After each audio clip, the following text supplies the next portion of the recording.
బోట్లు గోల. బోట్లు ఎవరివి?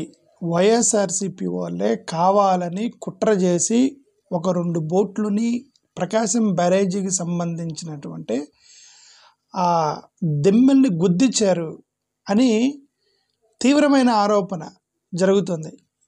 బట్ యాక్చువల్గా ఇది ప్రకాశం బ్యారేజీ ఆ దిమ్మెల్ని గుద్దినటువంటి 2 బోట్లు వైఎస్ఆర్సీపీ వాళ్ళు కుట్ర కోణంగా చేశారు అని అనటానికి వీళ్ళు చూపిస్తున్న ఆధారాలు ఏంటంటే 2 బోట్లు వైఎస్ఆర్సీపీ రంగులో ఉన్నాయట. వైఎస్ఆర్సీపీ రంగులో ఉన్నాయి ఒకటి. రెండోది, 2 అరెస్ట్ చేశారు. ఆ 2లో ఒక అతను వైఎస్ఆర్సీపీ వాడు అని ఎలిగేషన్. సో కాబట్టి ఈ 2 కారణాలను బట్టి ఇవి వైఎస్ఆర్సీపీకి చెందినవి అని చెప్పేసి కుట్ర కోణంతో కావాలని ఇంటెన్షనల్గా ఆ 2 బోటుల్ని గుద్దించారు అనేది ఎలిగేషన్. బట్ దీంట్లో కొద్దిగా కామన్ సెన్స్ కూడా మనం వాడితే అదే కుట్ర కోణం ఉందా లేదా పోలీసులు తేలుస్తారు. ఇప్పటివరకు ఆర్గ్యుమెంట్సే జరుగుతున్నాయి. ఈ ఆర్గ్యుమెంట్స్లో పోలీసులు తేల్చకముందు ఆర్గ్యుమెంట్ జరుగుతుంది కాబట్టి మన వైపు నుంచి కౌంటర్ ఆర్గ్యుమెంట్ ఏంటంటే ఇది వైఎస్ఆర్సీపీది అనే బదులు అని అనటానికి ఆధారాలు రంగుని బట్టి మనం చెప్పలేము. రంగు అనేది ఇప్పుడు ఉందే 12 కలర్లు ఉంటాయి. There are 12 colours. ఈ 12 కలర్లో 200 పార్టీలు ఉన్నాయి. 200 పార్టీలు ఎన్ని కలర్లు పెట్టుకుంటారు? ఇప్పుడు ఏ కలర్ అంటే ఇప్పుడు ఒక పార్టీలు ఆ కలర్ ఉందని చెప్పి రంగు వాడకూడదా? పసుపు రంగు టీడీపీకి ఉందని మరి ఇంకెవరికి పసుపు వాడకూడదా? పసుపు పడితే టీడీపీ అయిపోతామా? సరే, అలాగే ఆ బోట్లకి కొద్దిగా బ్లూ కలర్ వేసారేమో, బ్లూ కలర్ వేస్తే వైసీపీ అయిపోతాయి. Colour should not be your reason, right? Should not be your logic. ఉండేది 12 కలర్లు, కొన్ని ఆల్మోస్ట్ 20-30 పార్టీలు ఉన్నాయి. ఆల్రెడీ ఈ 12 కలర్లు వాడేశారు, అన్ని పార్టీలు వాడేశారు. ఇక ప్రజలు వాడొద్దు ఆ పార్టీలు వాడిన కలర్ని. It's a logical argument. Okay, కలర్ని బట్టి వేయటం అనేది. మోర్ ఓవర్ ఇక్కడ ఇతను చూపిస్తున్నాడు, TV9 అతను ఆ లైవ్లో చూపిస్తున్నాడు. ఆ పక్కన పార్కింగ్ చేసి ఉన్న కొన్ని బోట్లు ఉన్నాయి. ఆ వాటికి కూడా ఈ బ్లూ కలర్ వేసి ఉంది. అంటే అర్థం బై డిఫాల్ట్ అక్కడ ఉన్నటువంటి 20-30 బోట్లు మొత్తం కూడా ఒకే కలర్లో ఉన్నాయి. ఇప్పుడు తప్పించుకున్న 2 కలర్లు, ఆ పక్కన ఆగి ఉన్నటువంటి వాటి కలర్లో కూడా బ్లూ కలర్లో వేసి ఉన్నాయి. అండ్ మేబీ అక్కడున్న వాళ్ళందరూ ఆ బ్లూ కలర్ వేసుకున్నారేమో. Water resistance. ఇప్పుడు బ్లూ కలర్ ఎందుకు వేస్తారు? వాటర్ బ్లూ కలర్లో ఉండిద్ది కాబట్టి కొద్దిగా ఆ వాటర్ సేమ్ కలర్ తోటి వాళ్ళు వాటర్ రెసిస్టెన్స్ ఓకే వేసుకొని పోతారు పడవలో కనిపించకుండా ఉండటానికి. నువ్వు రంగుల బోట్లు వేస్తే అక్కడ దూరంగా ఉన్నటువంటి వాళ్ళకి, పైరేట్స్కి మీరు చిక్కుతారు. కాబట్టి వాళ్ళు ఏంటంటే Deeven there is a logic. Blue కలరే వాడతారు బోట్లు మ్యాక్సిమం సాధ్యమైనంత వరకు. వైట్ ఆర్ బ్లూ వాడుతూ ఉంటారు. ఓకే, సరే, దాని సైన్స్ తర్వాత సంగతి. మామూలుగా ఇక్కడ ఇతను ఏం చెప్తున్నాడు వినండి, చెప్తా. పోలీసులు నిన్న ఎక్కడైతే ఈ పడవలు ఎక్కడి నుంచి తాళ్లు తెంచుకొని వచ్చాయో ఆ ఘటనా ప్రదేశాన్ని కూడా పోలీసులు అయితే మొత్తం కూడా పరిశీలించినటువంటి పరిస్థితి. ఇక్కడ ఏమన్నాడు? తాడులు తెంచుకున్న ఒక ప్లేస్ ఉంది. అది యాక్చువల్గా ఉద్దండరాయపాలెం నుంచి బోట్లు అయితే గొల్లపల్లికి తరలించారట.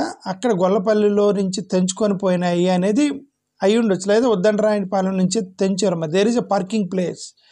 ఆ పార్కింగ్ ప్లేస్లో వీటిని పార్క్ చేశారు. పార్క్ చేస్తే తాడులు తెగిపోయి ఉన్నాయి అనేది పోలీసులు ఆల్రెడీ గుర్తించారు. అంటే ఒకటి క్లారిటీ ఏంటంటే మనుషులు ఎవరు దాని మీద ఎక్కి పోయి గుద్దించలే, అది తెంచుకొని తనంతట తానే వరద వాగులు కొట్టుకుపోయింది. బట్ అది కూడా కుట్ర కోణం ఉండుండొచ్చు. కానీ కుట్ర కోణం ఉండుండటానికి కూడా కొన్ని పాసిబిలిటీ లేదు. చూస్తున్నటువంటి ఈ ప్రదేశం ఏదైతే ఉందో ఈ ప్రదేశం నుంచే పడవలైతే ఇక్కడి నుంచి కొట్టుకొచ్చినటువంటి పరిస్థితి ప్రస్తుతం మనం విజువల్స్ లో చూస్తూ ఉన్నాం. ఇక్కడ అనేక పడవలు కూడా పార్కింగ్ చేసి ఉన్నాయి, వాటికి లంగర్లు వేసి ఉన్నాయి. కానీ 3 పడవలు మాత్రమే ఇక్కడి నుంచి ఎందుకు కొట్టుకొచ్చాయి, దీని వెనకమాల ఎవరెవరు ఉన్నారన్న కోణంలో ప్రస్తుతం అయితే దర్యాప్తు జరుగుతుంది.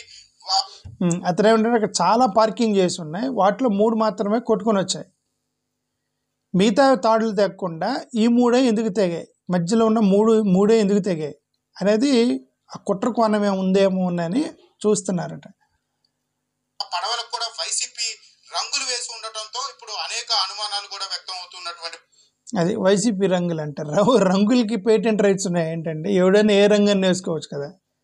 12 రంగుల్లో 100 పార్టీలు పెడితే ఇంకా రంగులు ఎక్కడైనా వేసుకోవడానికి పరిస్థితి. ఇక్కడ బోట్ల యజమానులకు సంబంధించినటువంటి కొంతమంది కూడా ఉన్నారు, వారితో మాట్లాడే ప్రయత్నం చేద్దాం. అసలు ఇక్కడి నుంచి 3 బోట్లు కొట్టుకొని అక్కడికి ఎలా రాగలిగాయండి? అసలు బోట్లు యజమాని తాలూకు అయితే కాదు సార్, మేము రోజు ఇక్కడికి వచ్చి చెట్ల కింద కూర్చుంటా ఉంటాం టైంపాస్కి. ఎలా ఈ రూపులు ఇవన్నీ అయితే గట్టిగానే కట్టారు వాళ్ళు, క్రేన్ తీసుకొచ్చారు. క్రేన్ తీసుకొచ్చి క్రేన్తో పైకి లాగి రూపులు అటువైపు ఇటువైపు వేసి కట్టారండి. చెట్టుకి ఇవన్నీ వేసి కట్టారు. చాలా క్లియర్గా అతను ఏం చెప్తానంటే, అక్కడ ఆ బోటుల్లో ఉన్న వాటిలో ఒక బోటు అతను ఏం చెప్తున్నాడంటే, ఓనర్స్ ఎవరైతే ఉన్నారో, బోటు ఓనర్స్ ఎవరైతే ఉన్నారో, వరదలు వస్తున్నప్పుడు ఫోర్స్కి కొట్టుకుపోతాయని ముందే ఈ బోటు వాళ్ళందరూ తెలుసు కదా. వరదల్ని they know better flood management, వాళ్ళ బోట్లను ఎలా కాపాడుకోవాలి వాళ్ళకి తెలుసు. కాబట్టి క్రేన్ని తీసుకొచ్చారట, ప్రొక్లేన్ తీసుకొచ్చి ఈ 3 బోటుల్ని పైకి లేపి మరీ తాడులతో గట్టిగా బిగించారండి ఓనర్లు. మేమందరం ఇక్కడే ఉన్నాం, మేమందరం ఉన్నామని చెప్తున్నాడు అతను. ఓకే, ఇతను ఒక సాక్షి ఏం చెప్తున్నాడు, వాళ్ళు క్రేన్ సహాయంతో గట్టిగా కట్టారు పోకుండా ఉండటానికి, కానీ వచ్చి చూసేసరికి తెగిపోయిందండి అని చెప్తున్నాడు. తెగిపోయి ఉన్నాయి అని చెప్తున్నాడు. ఈ పడవలు ఏవైతే ఉన్నాయో ఈ పడవలు వచ్చి ఆ 3 పడవలని ఢీకొట్టడంతో తెగిపోయినాయి సార్. అంటే 3 పడవలు కొట్టుకొచ్చిన పడవలు అసలు ఎవరు, దాని ఓనర్ ఎవరు, అసలు ఎలా కొట్టుకొచ్చాయి? పడవల ఓనర్ అయితే ఉషాద్రి అండి. ఇక్కడ కట్టేశారు సార్. ఈ వాటర్ ప్రవాహానికి ఆ పడవలు వచ్చి ఈ పడవలను ఢీకొట్టడంతో ఈ 2 వైపులు ఈ రూపు కట్టారు, ఆ తాళ్లు కట్టారు. ఆ తాళ్లు కట్టడంతో ఈ రూపులు కట్టడంతో ఇక్కడ ఉన్న పడవలు ఏవైతే ఆ పడవలను ఢీకొట్టినాయో తెగిపోయి వాటర్ ప్రవాహానికి కిందకు వచ్చినాయి సార్. పోలీసుల అదుపులో ఉన్నటువంటి ఉషాద్రితో సరే, అది ఇతను చెప్పే స్టోరీ ఏంటంటే, వేరే బోట్లు వచ్చి ఈ బోట్లని ఢీకొట్టడంతో తాడులు తెగి ఇవి పోయినవి, ఢీకొట్టినవి అక్కడే ఉన్నాయి అంటున్నాడు. సరే, can be accident, it can be an accident. కుట్రకోణమే చూద్దాం. ఫర్ ఎగ్జాంపుల్ కుట్రకోణమే అనుకోండి, ఆ ఓనర్ ఎవరైతే తన బోటుల్ని పైకి లాగి మరీ కట్టాడో అతను దాన్ని ఎలా కట్టాడో తనకు తెలుసు కదా. ఒకవేళ తను అర్ధరాత్రి ఎవరు లేనప్పుడు ఉప్పదీసి ప్రకాశం బ్యారేజీని కొట్టడానికనే వదిలేడు అనుకోండి, వాటిని అవి విప్పుతాడండి. ఓనరు ఎలా కట్టాడో అలా దాన్ని తాడులు మొత్తం ఉప్పదీసి పంపించేస్తారు వాటిని. ఓకే, కానీ అక్కడ తెగిపోయినాయి తాడులు. తెగిపోయాయంటే ఆ ఫోర్స్ వల్ల తెగి ఉండాలి, లేదా కత్తి తీసుకుని కోసన్న ఉండాలి, రాళ్ళతో కొట్టేసి ఉండాలి. తాడులు తెగాయి అని చెప్తున్నాడు. ఓకే, తాడులు తెగాయి అంటే ప్రత్యర్థులే దాన్ని పడగొట్టి ఉండవచ్చు.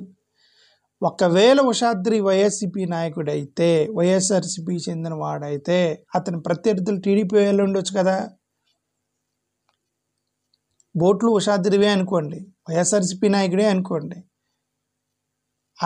ఆయన బోటుల్ని తెంపి పంపించారు అంటే వాళ్ళు టీడీపీ వాళ్ళు అయి ఉండొచ్చు కదా. పాసిబిలిటీ. మీకు అనుమానం వచ్చినప్పుడు వీళ్ళకి రాదు అనుమానం.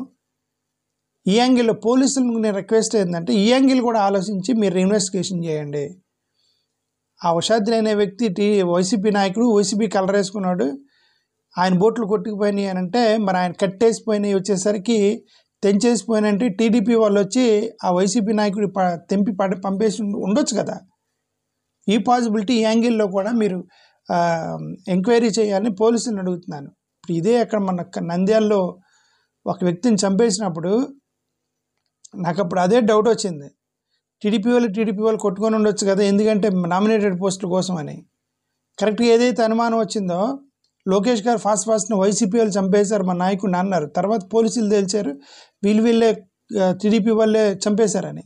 ఓకే, ఆ పాసిబిలిటీ ఉండొచ్చు కదా. ఇప్పుడు జరుగుతున్నటువంటి దాంట్లో వైఎస్ఆర్సీపీని బ్యాట్ చేయడానికి ఇట్లాంటి చాలా చేశారు. జగన్మోహన్ రెడ్డి ప్రభుత్వం వచ్చినప్పుడు వాళ్ళే వెళ్ళి గుడి పడగొట్టి, అక్కడెక్కడ గుళ్ళు పడగొట్టారు, వాళ్ళే పడగొట్టి జగన్మోహన్ రెడ్డి సర్టిఫికేట్ తీసుకురావడానికి చేస్తారు. ఇది దట్ పాసిబిలిటీ ఈజ్ దేర్. పోలీసులు ఆ యాంగిల్లో కూడా ఆలోచించాలని రిక్వెస్ట్ చేస్తున్నాం. Thank you.